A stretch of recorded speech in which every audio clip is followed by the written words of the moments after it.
呢一杯係奶茶，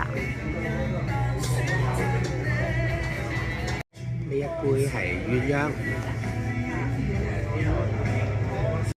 無論鴛鴦同埋奶茶，佢嘅茶色都好靚。香港嘅茶餐廳就最中意用黑白奶㗎啦，叫做大浪灣菠蘿包。咁其實裏邊咧係有雞蛋啦、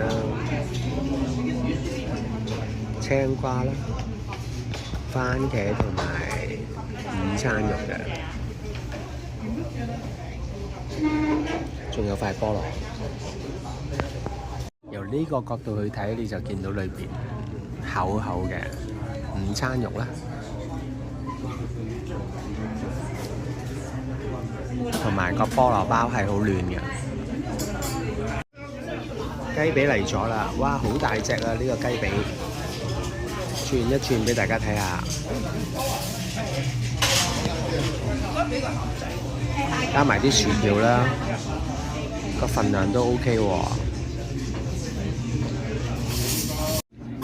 切開咗，睇下個味道先。有啲茶餐廳嘅雞髀雖然好 juicy，但係冇乜味嘅。呢個咧就係醃咗，好明顯係有味嘅，咁所以幾好食。當然仲有佢嘅薯條啦，